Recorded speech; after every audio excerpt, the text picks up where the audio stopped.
From New York, this is Democracy Now! Why did you kill him? They kill, and there is no one to make them answer for it. The whole world is watching. It doesn't matter if they kill a child or a woman. There is no one to hold them accountable for it. Therefore, it doesn't matter if they kill a child. Israeli airstrikes have killed at least 26 Palestinians in Gaza, including 9 children, as tension escalates dramatically in the region following weeks of protests in Jerusalem. Israeli security forces raided the Al-Aqsa Mosque Monday, injuring hundreds of worshippers. Hamas responded by firing rockets into Israel. We'll go to Gaza and Jerusalem for the latest. Then we look back 36 years ago, to the day when a Philadelphia police helicopter dropped a bomb on the home of MOVE, a radical black liberation organization. Let's take a careful look at this. 5:27 p.m. State police helicopter drops it. There is the explosion. As you can see, a very dramatic explosion that occurs 30 seconds and really rips into the MOVE compound. The bombing killed 11 people, including 5 children. But the tragedy didn't end on that day. We'll look at how Princeton and the University of Pennsylvania have used bones from 1 or 2 of the murdered children in their classes for years. Penn Museum, connected to the University of Pennsylvania, has been holding on to the remains of 2 children, 2 black children, for over 36 years. That and more coming up.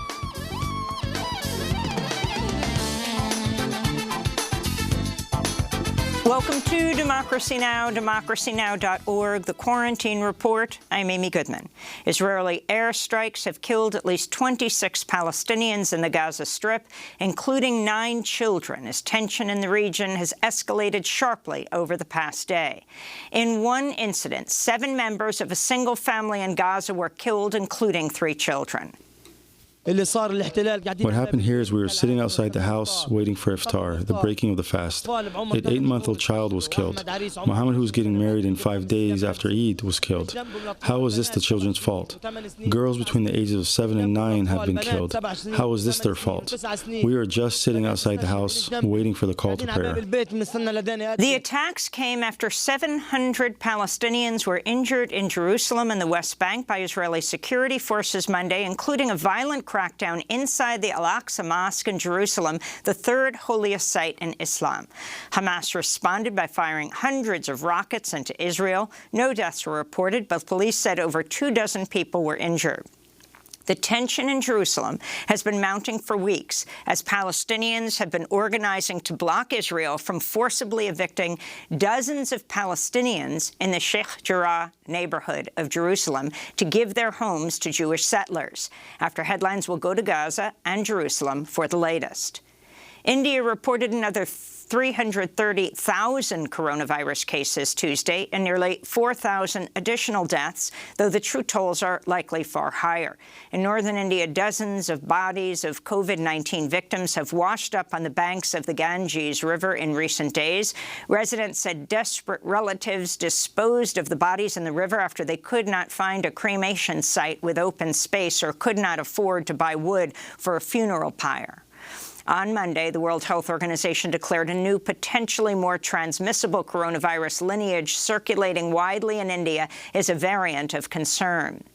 In the Czech Republic, mourners lit nearly 30,000 candles Monday at Prague Castle to commemorate the number of victims who've fallen to COVID-19.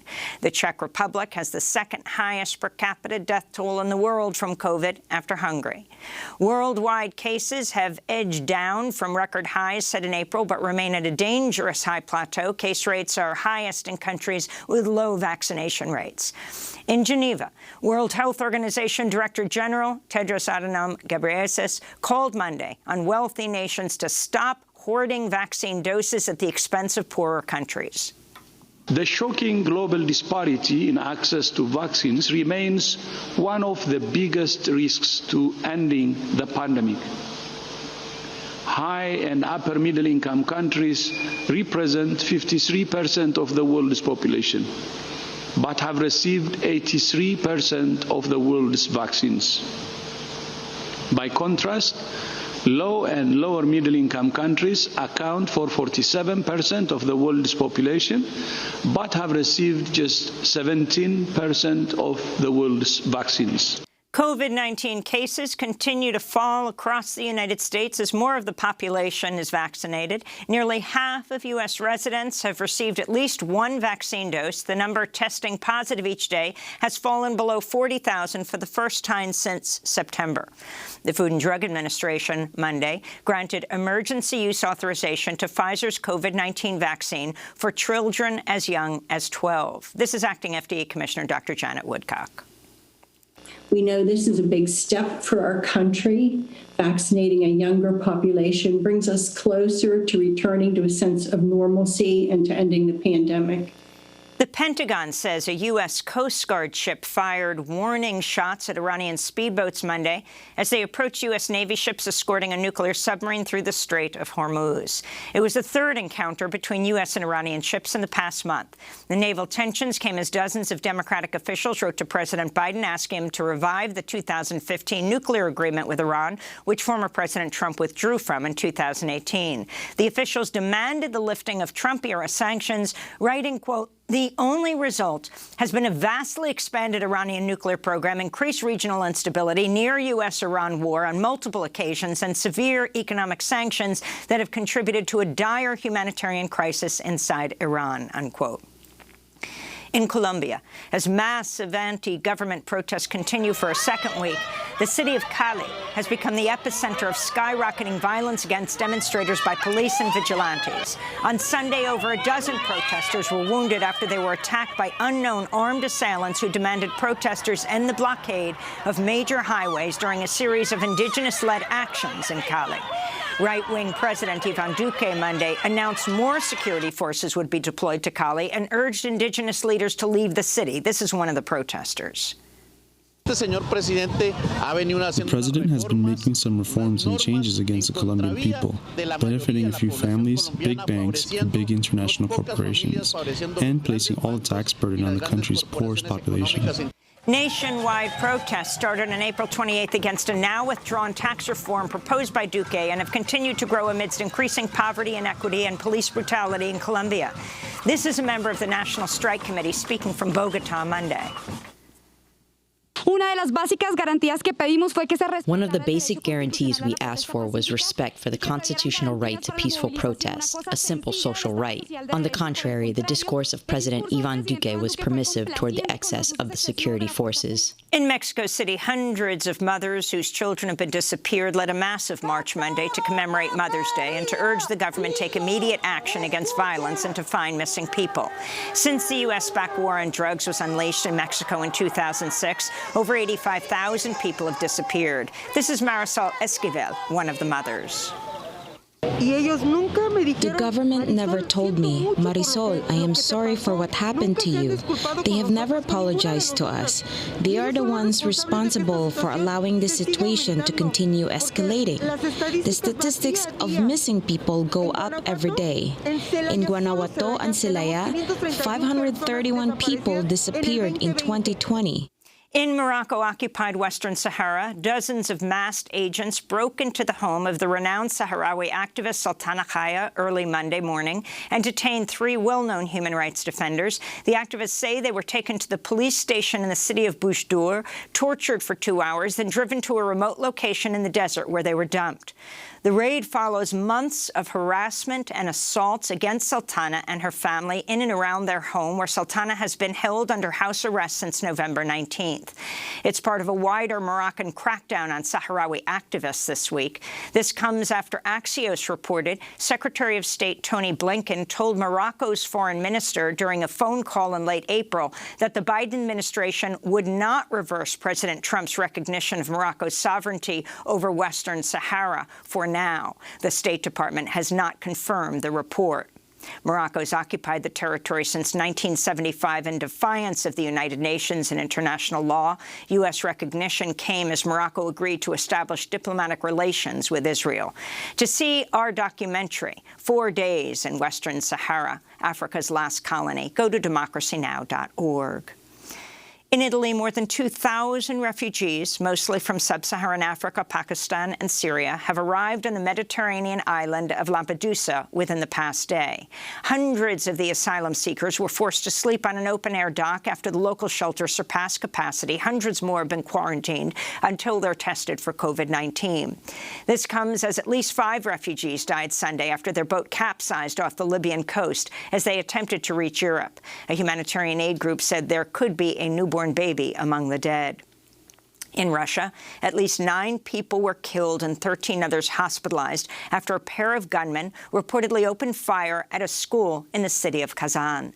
Russian media reported one of the shooters, believed to be a teenager, was arrested by police while another attacker was shot dead by security forces. School shootings are very rare in Russia. Immediately after Tuesday's assault, President Vladimir Putin said he had ordered Russia's government to immediately begin work on tightening gun ownership regulations. The Washington Post is reporting Trump's Justice Department secretly obtained the phone records and attempted to get email records of journalists reporting on the investigation into Russian interference in the 2016 presidential election. The Justice Department sent 3 separate letters earlier this month addressed to 3 Washington Post journalists, notifying them the department had received records associated with their telephone numbers from between April 2017 and June 2017.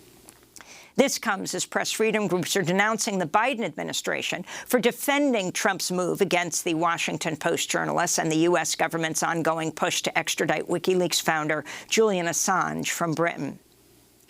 The head of Instagram has apologized after the social media platform blocked and deleted posts supporting a national day of awareness for missing and murdered Indigenous women, girls, and Two-Spirit people. A spokesperson from Facebook, which owns Instagram, blamed a global technical issue but did not provide further details. The company did not specify why the content was singled out.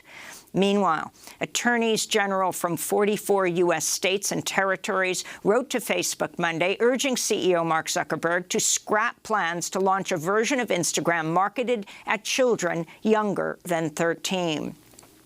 The attorneys general wrote, quote, "Use of social media can be detrimental to the health and well-being of children who are not equipped to navigate the challenges of having a social media account," unquote.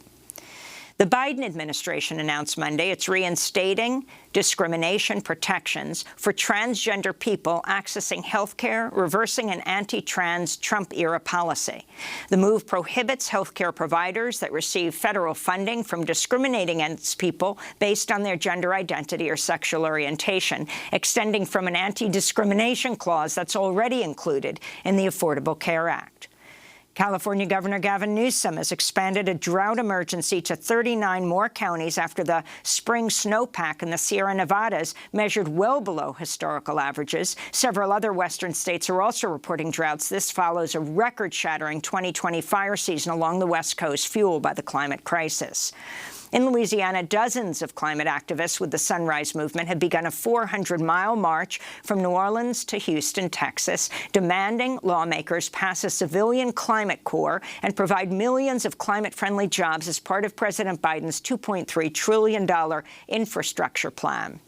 And in New York, the federal trial against environmental and human rights lawyer Steve Donziger began Monday. Donziger has been on house arrest for over 600 days and allegations of contempt of court. In 2013, he won a landmark $9.5 billion judgment against oil giant Chevron over the corporation's dumping of 16 billion gallons of oil into the Ecuadorian Amazon. Donziger, who has since been disbarred, says Chevron's legal attacks on him are meant to silence critics and stop other lawsuits against the company for environmental damage. Democracy Now! Spoke to Donziger in March.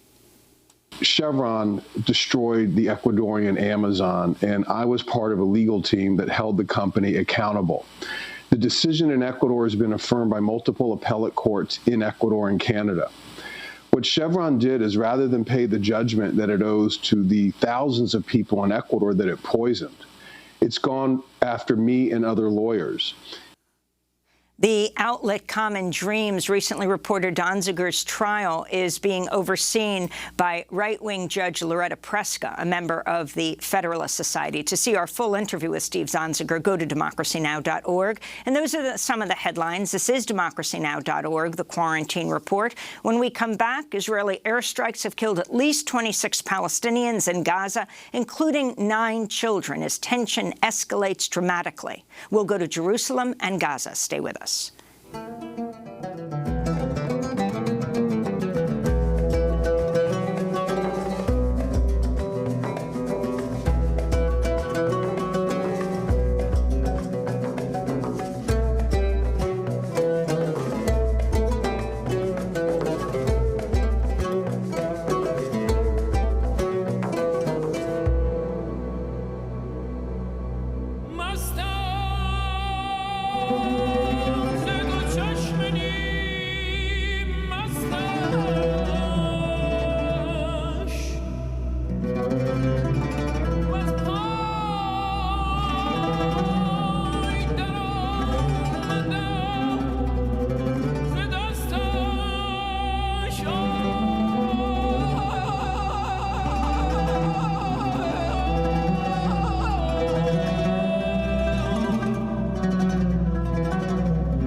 Long March by Latrio Gibran. This is Democracy Now!, DemocracyNow.org, the Quarantine Report. I'm Amy Goodman in New York, joined by Democracy Now! Co-host Juan Gonzalez in New Brunswick, New Jersey. Hi, Juan. Hi, Amy, and welcome to all of our listeners and viewers across the country and around the world. Well, we begin today's show in Gaza, where Israeli airstrikes have killed at least 26 Palestinians, including 9 children, as tension in the region escalates sharply over the past day. In one attack, 7 members of a single family in Gaza died, including 3 children. Meanwhile, over 700 Palestinians were hurt in Jerusalem and the West Bank by Israeli security forces Monday. Hundreds were injured when Israeli forces stormed the Al-Aqsa Mosque, the third holiest site in Islam. Hamas responded by firing hundreds of rockets into Israel. No deaths were reported, but police said over 24 people were injured. Hamas leader Ismail Haniyeh warned rocket attacks will continue until Israel stops, quote, all scenes of terrorism and aggression in Jerusalem and Al-Aqsa Mosque, unquote. The tension in Jerusalem has been mounting for weeks as Palestinians have been protesting Israel's plans to forcibly evict dozens of Palestinians in the Sheikh Jarrah neighborhood of Jerusalem to give their homes to Jewish settlers. A court hearing on the eviction, scheduled for Monday, was postponed. The United Nations has described the planned eviction as a possible war crime. In Gaza, families have started to bury the dead after Monday's airstrikes. Survivors describe the airstrikes killing young children. What happened here is we were sitting outside the house waiting for iftar, the breaking of the fast. An 8-month-old child was killed. Muhammad, who was getting married in 5 days after Eid, was killed. How is this the children's fault? Girls between the ages of 7 and 9 have been killed. How is this their fault? We are just sitting outside the house waiting for the call to prayer. Israeli Knesset member Ahmad Tibi blamed Israeli Prime Minister Benjamin Netanyahu for the violent escalation, which comes as Netanyahu is fighting for his political life. There is escalation. Somebody is responsible for this escalation. His name is Benjamin Netanyahu and Amir Ohana, Minister of Interior Security Affairs. They are interested in this escalation by the Israeli police, and we are here as members of the joint list to stand with the Palestinian families in East Jerusalem, in Sheikh Jarrah, and in Al-Aqsa Mosque. East Jerusalem is an occupied city, and the march today is celebrating the occupation. We're joined now by 2 guests. Orly Noy is in Jerusalem, an Israeli political activist and editor of the Hebrew language news site Local Call, a member of B'Tselem's executive board. And joining us from Gaza City, Raji Sourani, award-winning human rights lawyer, director of the Palestinian Center for Human Rights in Gaza. He's the 2013 Right Livelihood Award laureate. He's on the executive board of the International Federation for Human Rights, received the Robert F. Kennedy Human Rights Award in 1991. He was also twice named an Amnesty International Prisoner of Conscience. Raji Sourani, let's go to you first in Gaza. What the latest numbers we have, 26 people, Palestinians have been killed, among them a number of children. Can you describe the scene on the ground? Thank you, Amy. It's very hard. It's very tough. It's bloody. It's a bleak, black situation. In less than 24 hours, I mean, this harvest of lives and injuries and destruction, it's unprecedented. And this reminds us just in what had happened 2014, 2012, and 2008. But this time, I mean, it seems it's much more tougher than it has been before. Israel, I mean, dominate entirely Gaza, and they are bombing. They didn't stop since yesterday till this moment, and every moment, I mean, this situation deteriorates more, escalates more, and we are having more killings, more injuries, more civilian targets bombed. And in the eye of the storm, unfortunately, as usual, the civilians and the civilian targets. And that's the real worry. As if Gaza just need that. We have the occupation. We have the blockade for the last 14 years, which paralyzed our entire life. We have the pandemic. And now, I mean, we have this fourth war against Gaza and civilian targets in the eye of the storm. Once and again, Israel do flagrantly violate international law, international humanitarian law, which is there to protect civilians at the time of war. They didn't respect that, neither in Gaza, nor in Jerusalem, or in Sheikh Jarrah, or in any Palestinian territories. This is a new brand of apartheid, unprecedented, much, much worse than South Africa used to do. And Raji Sourani, I wanted to ask you, what, from your perspective, prompted this latest round of attacks? Clearly, over the last 4 years during the Trump administration, there was an effort by the United States to sort of further marginalize the Palestinian question and the Palestinian, the Israeli occupation. What, in your perspective, led to this new round of attacks by Israel?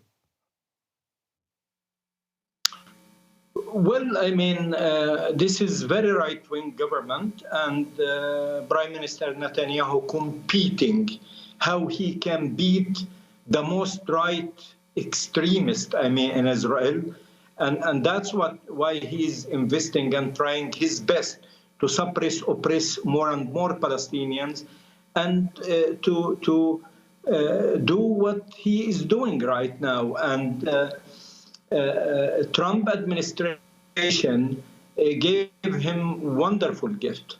They gave him blessing for the settlements policy in the West Bank to cement this apartheid regime of Israel in Jerusalem and West Bank. They enhanced the ethnic cleansing in Jerusalem towards Palestinians, and Trump gave his executive order by recognizing Jerusalem as the eternal united capital of Israel, unlike any other American administration before. Of course, I mean, Netanyahu felt with that. He has absolute and the free hand towards that, especially, I mean, he is in the peak of the elections where his position is shaking, and he tried to prove more and more that he is a real national, and he is the one who believes in Eretz Yisrael, from the river to the sea. Palestinians with no existence, We don't exist for him. That's why he wants to clean, Jerusalem from Palestinians, and that's why when Gaza stood in solidarity as part of the Palestinian people with Jerusalem, he just jumped to that and he began this orchestrated campaign of bombing, destruction, and killing once again. And the evictions that have been proposed in the Sheikh Jarrah neighborhood of East Jerusalem, the United Nations has described the planned evictions as a possible war crime. But and now we have the Israeli Supreme Court postponing at least a decision on it. Could you talk about the importance of this particular neighborhood as representative of the continuing seizure of land by the Israeli settlers? Well, Israel Judaized Jerusalem, East Jerusalem. They ethnically cleansing, the Palestinians from there. They are taking it over day after day by forcing people to leave, by imposing pressure, by expulsion, by building this apartheid wall, the most important court on earth said it's null and void and should be abolished. Sheikh Jarrah is a good example, for that. They want to take it over. It's stones, it's sands, it's trees, Palestinian genuine part of Jerusalem. And the people in it, they were refugees. They came in 1948 to this after Israel forced them to leave. After the atrocities they made against them. And they came to this part and they settled and they are existing there. They don't want them to exist there. Israel, and I want to remind everybody that entire East Jerusalem and occupied territories, this is not by Palestinian, it's by Palestinians, by UN, and the whole world, including the American administration used to call it as such till Trump administration. Now, with what they are doing, they want to force people to leave using the name of the High Court. What is the High Court in Israel? The High Court in Israel and the courts in Israel regarding Palestinians, they are racist, they are schizophrenic, and they are there to provide full legal cover for organized systematic crimes perpetrated against the Palestinian people. They're just giving, this legal cover for what Israel. They don't apply international law. They don't apply international humanitarian law. For them, this is with non-existence. What they recognize, one thing only. They recognize the right of the Israeli Jews, those who considered holy blood, holy soils, holy land. Others, we are with non-existence. I want to go to that video that has gone viral on social media of the Sheikh Jarrah resident, Muna El-Kurd, confronting an Israeli settler who'd been living in her family's home for 12 years.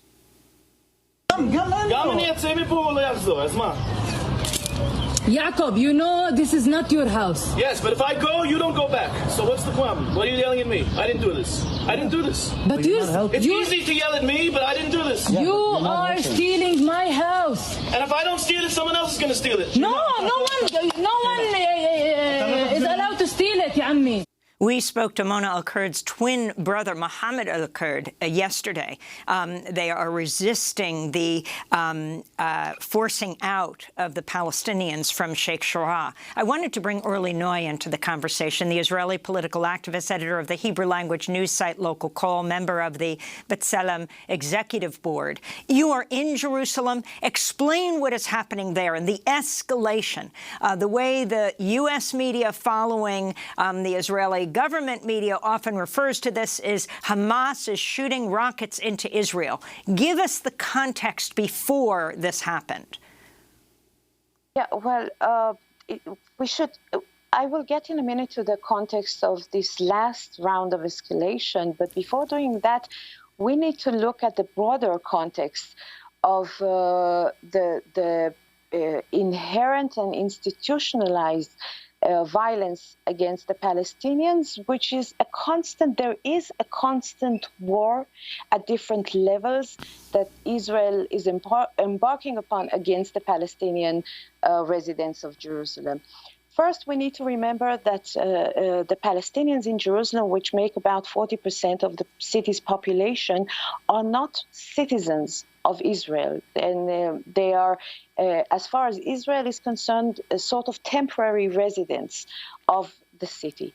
It means that their houses are constantly under the threat of demolition, being taken over by settlers. It means that they are basically subjected to a different set of law. And this is part of the apartheid nature of the Palestinian reality everywhere and in Jerusalem. So this is the broader context.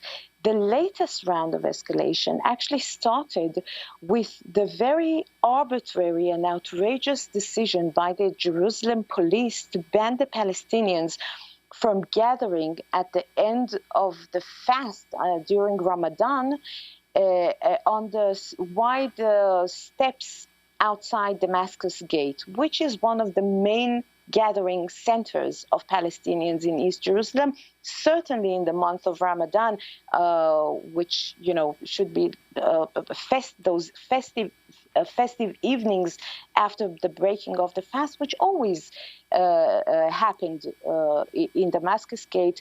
And I think that the police knew very well that this will not go on without protest, and surely enough, the Palestinians did protest, which only gave the Jerusalem police an excuse to treat them with extreme brutality. And I was there night after night. The amount, I cannot even begin to describe what war zone, an actual war zone, the police created because of Palestinians protesting against this arbitrary, senseless, provocative decision. And of course, when you add to that the threat of the evictions in Sheikh Jarrah, which, by the way, are not for the first time. Palestinians have been constantly being evicted from not only Sheikh Jarrah, but also from Silwan and from other sensitive areas in the historic holy basin of the old city, and from the Muslim quarter of the old city itself. So all of that sort of, as was very much expected from the first moment, exploded into the situation that we are witnessing right now. And Orly, could you talk about the how Netanyahu is hoping to benefit from this instability and his own problems that he is facing in terms of being able to form a new government and the repeated elections in Israel, how this plays into his political interests? Yes, after Netanyahu exhausted the time that was given to him to try and establish a government and failed to do so, his main goal became to prevent his political rivals from succeeding in forming a new government. Now, the Israeli politics is now in a very strange phase in which extreme right-wingers are controlling both sides of the Israeli map, which is the pro-Netanyahu camp and the anti-Netanyahu camp. Also in the situation in the anti-Netanyahu camp, which now has the mandate to try and establish and form a government, is such that it needs for extreme right-wingers like Naftali Bennett and Gideon Sa'ar to collaborate in some way with central left parties such as Labour Party, Meretz, and with the silent collaboration or cooperation of the joint list. The sure way for Netanyahu to prevent that cooperation between both political sides in the anti-Netanyahu camp is to provoke them, the situation, the reality, into a war, which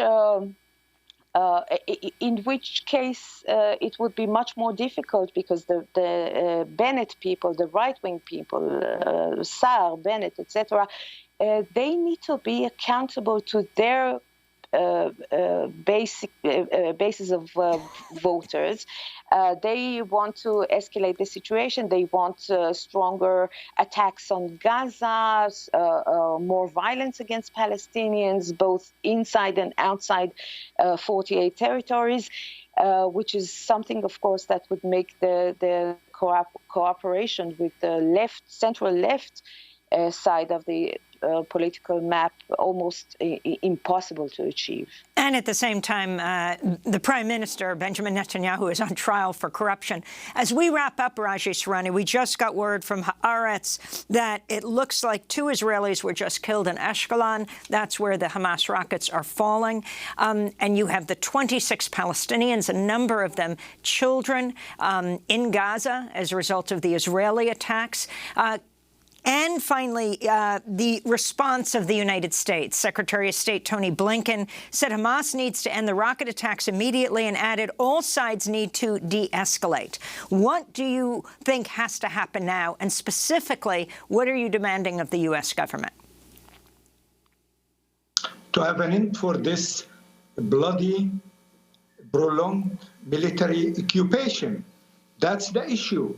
I mean, we cannot live with that. We cannot allow this to happen.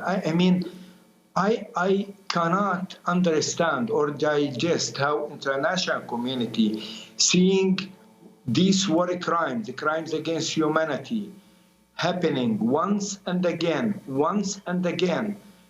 All international human rights organizations know and realize what's going on.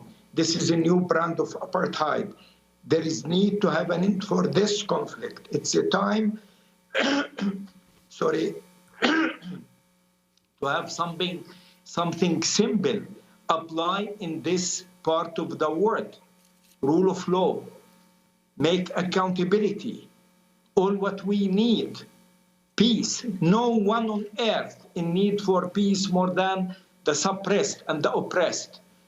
We suffered a lot as a Palestinian people, but we still having strong feeling toward justice.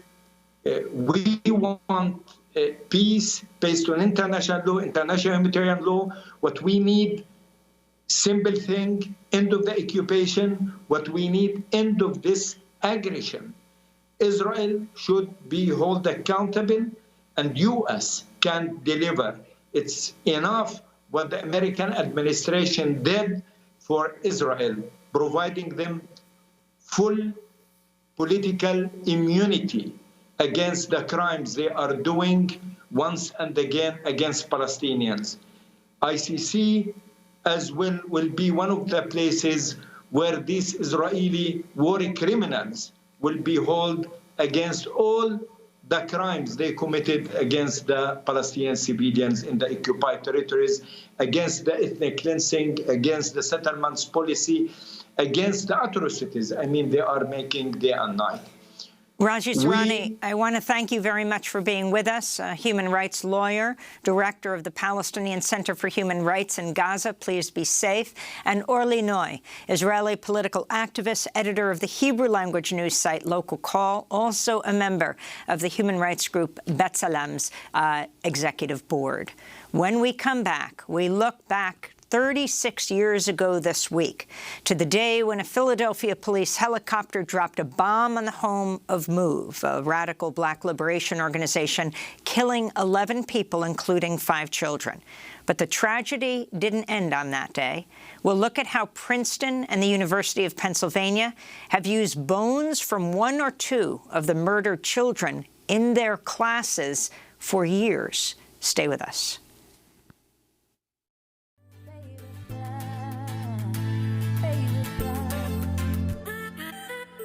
told my mama she was priceless. She told me she wanted the good life. I told her, mama, I'ma give you that. She said she wanna live her best life, no strife. I said, yo, mama, you deserve it all. She said she really didn't want much. I asked her, what you want for me to do? She said, you gave me what I want because I'm home with you. Hey. My baby, I wanna give you everything that I can. Everything I got, baby. I wanna put the whole world in your hand. My baby, I can never give what you lost bad and right. My baby, but I'ma spend my whole life making up for that. She said she wanna be a good wife. So we hooked her up to have a wedding. We spent the night making a wedding cake. She got a man that'll love her till forever. I took her to a natural Florida spring. I said, I wanna give you everything. She said, as long as you are here with me. She said, I couldn't ask for anything, anything. Hey. My baby, my baby, my baby, my baby, my baby. I wanna put the whole world in your hand, My baby, I can never give what you lost bad and right. My baby, but I'ma spend my whole life making up for that. My mama looked at me, said, what you need? I looked at her and I said, what you mean? She said she wanna give me something too. I said, I'm happy to be home with you. She said, I couldn't have a better son. I said, you're pretty awesome, yo. Fly Baby by Mike Africa Jr. featuring Suzanne Christine. He says that when his mother came home from prison after 40 years, she told him to be free and fly, baby. Debbie Africa and Michael Africa Sr. are in that video as well. This is Democracy Now!, democracynow.org, The Quarantine Report. I'm Amy Goodman in New York with Juan Gonzalez in New Brunswick, New Jersey. By the way, you can sign up for our daily news digest by sending the word Democracy Now!, one word, no space, texting it to 66866. Text Democracy Now! To 66866. We spend the rest of the hour on a story Democracy Now! Has been following for decades, and again more intensively this past month, as Philadelphia's racist past resurfaced with the public disclosure that the bones of one or two African-American children killed by the city's police in 1985 are being used in an online Princeton University course called Real Bones: Adventures in Forensic Anthropology. These bones are being used without the knowledge of their families. This Thursday, May 13th, marks the 36th anniversary of the day the city of Philadelphia bombed its own citizens.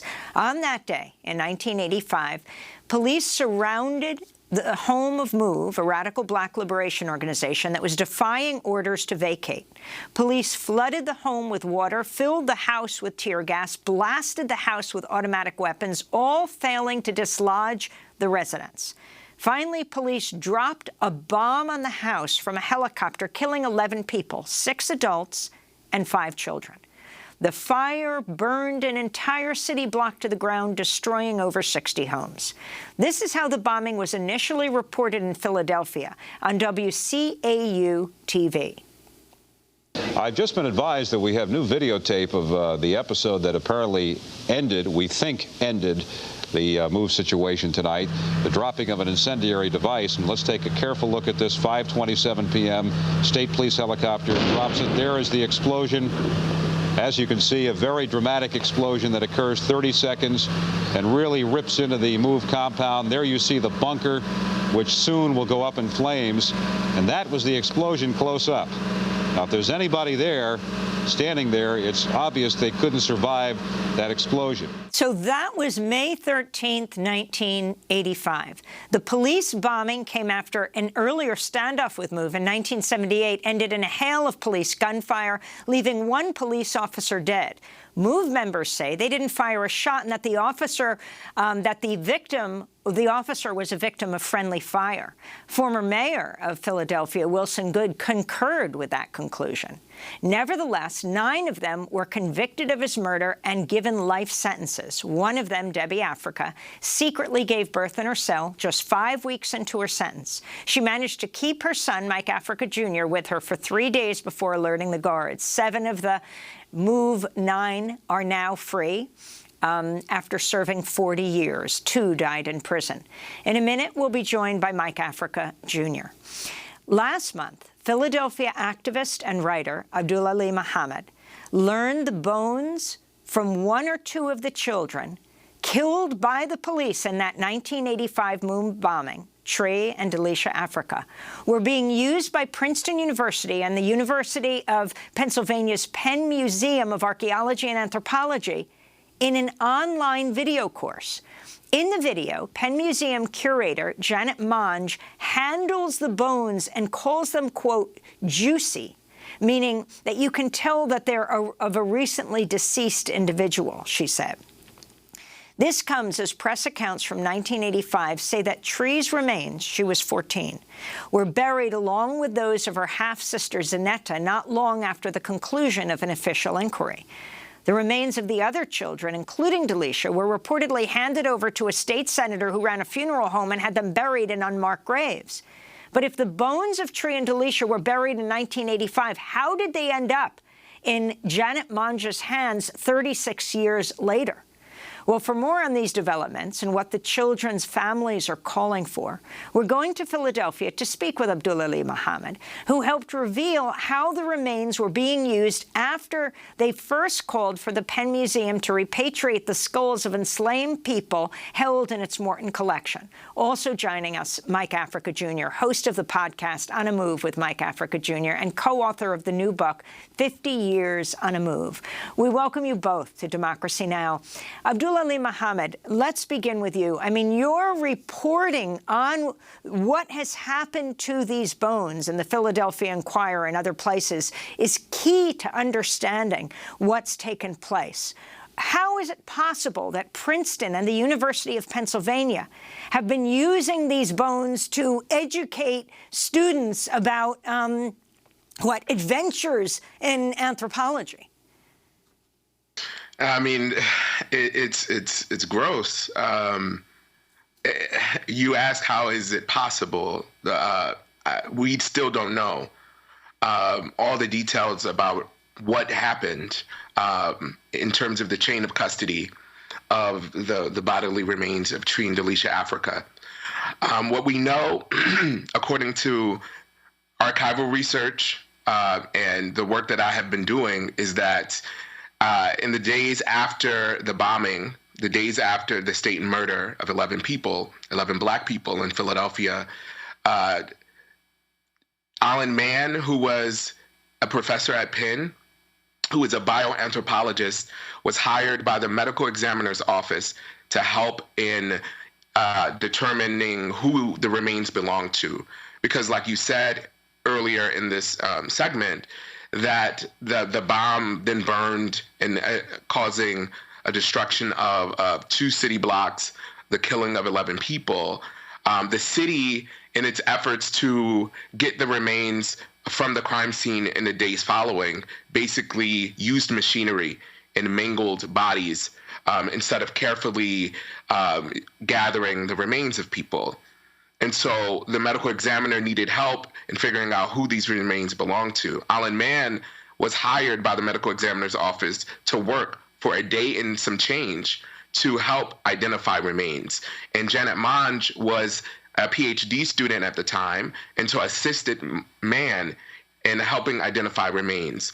Their conclusion was that there were 7 adults and 4 children, which we now know is inaccurate.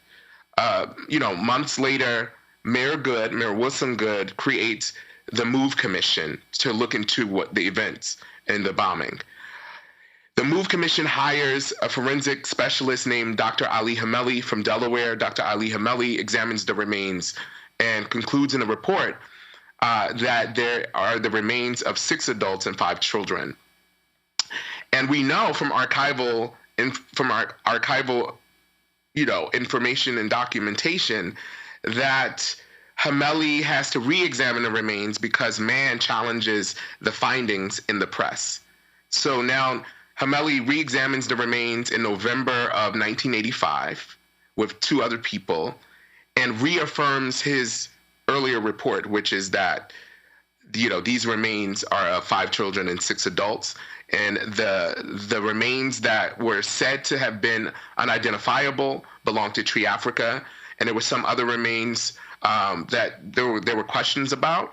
And Hameli says these remains belong to Delicia Africa. What the commission does after that is send a memorandum to the medical examiner's office to release the remains per the normal procedures of that office. So I'm just mind blown at the fact that 36 years later, these remains pop up on a video to teach about anthropology. Well, Abdullah Ali Muhammad, I wanted to ask you in terms of this Morton collection itself and the University of Pennsylvania. Morton was celebrated as a founder of American ethnography, but he was actually a white supremacist. Could you talk about this whole issue, this scandal of these institutions continuing to hold the bones, many of them of enslaved Africans and of Native Americans as well?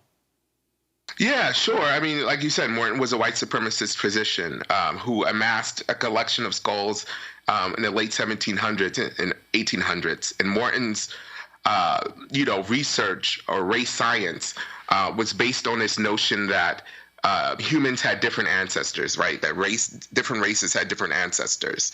And he tried to posit the idea that you could tell the intellectual capacity of a race by measuring skulls. And so to do his scientific work, he would purchase skulls from plantations. There's skulls that were grave robbed from a local potter's field in Philadelphia of 14 Black Philadelphians. Their remains were stolen. And this collection, like you said, has indigenous folks, has poor white people, and his science was basically trying to legitimize the institution of slavery by stating that, Black folks and other people, like indigenous people, had less capacity for intellectual, thought than white people. And so about 2 years ago, I started calling for the repatriation of the remains housed in the Morton collection. And that escalated. And then around the uprising, Police Free Penn formed, calling again for repatriation, for the abolition of policing on campus. And in that context, they restated my demand for repatriation. Penn then creates a committee to consider the question of repatriation and reburial. And there was more momentum around this conversation.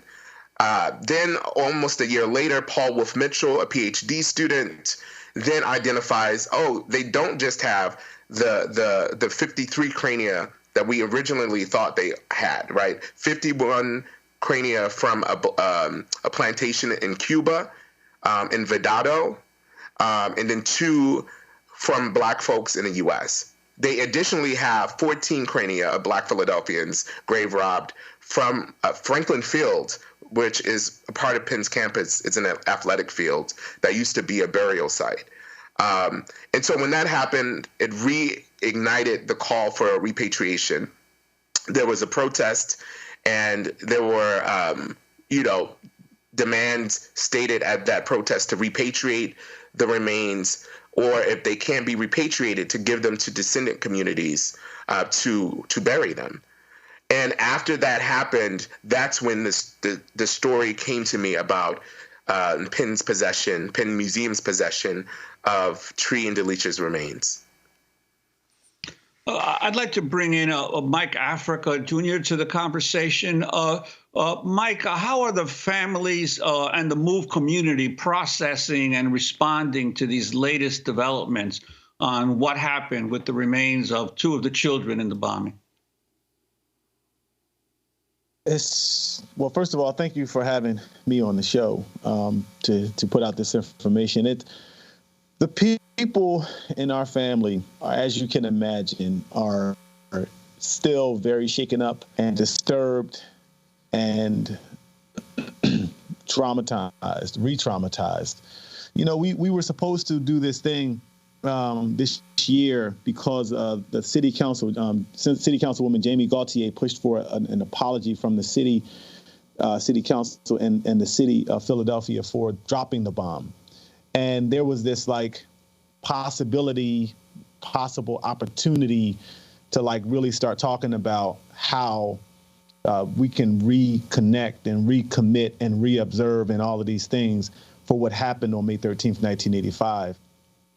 And although we never forget about what happened, you know, just going back to that day to try to learn from it so that it never happens again. You know, it's like one of these things where you can't even begin to heal because the harm is still being done. And so like everybody is just re-traumatized and have to relive May 13th all over again. And to find out that this happened to 2 of the children, you know, it's devastating. You know, it gives me the creeps just listening to the reports about what happened to our sisters. Everybody in the family are just stuck right now.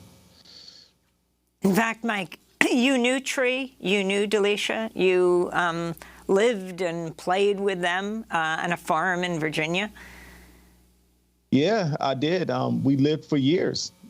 For years together. See, the thing is, we were all like unconventional orphans, right? All of our parents were in prison. And so we were always together because the other people, the caretakers of the organization, they took us in because like my parents were in prison, just like Tree's mother was, and just like Delisha's parents were, you know. So yeah, we were always together. We were always doing everything together, eating together. We played together. We cried together. We were in fear together. You know, to hear about this, it's devastating. And Mike, in your book that you've written, 50 Years on a Move, you talk about the history of the relations between MOVE and the political establishment and the police department in Philadelphia. And as you know, I was a young reporter back then in Philadelphia at the time. I lived through the 78 confrontation and the killing of Officer Ramp, which obviously was from police fire, not from the MOVE compound then. And then, of course, the 1985 bombing as well.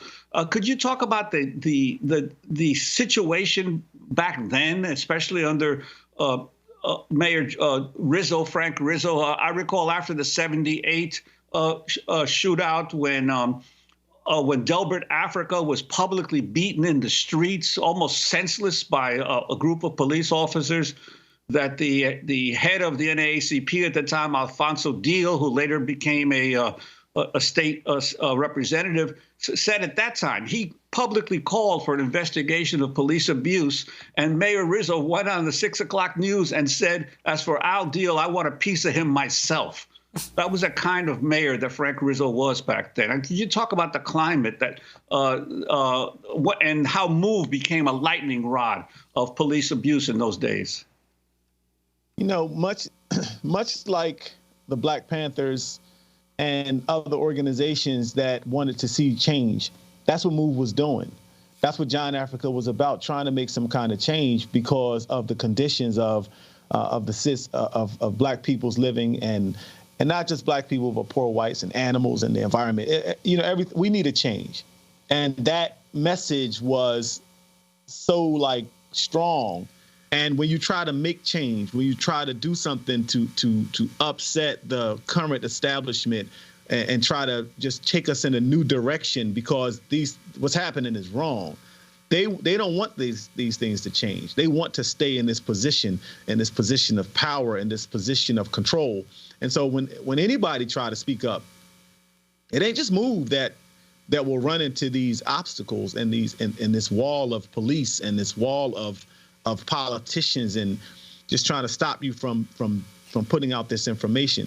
And so that's exactly what Rizzo was like Donald Trump, of that time, except he was even worse in that confined space. Mike Africa Jr., we have to leave it there. I know your family will be doing something on Thursday on the anniversary of the 36 years ago, the police killing 11 people in the Move family. I'm Amy Goodman with Juan Gonzalez, Mike Africa, and Abdullah Ali Mohammed. Thank you.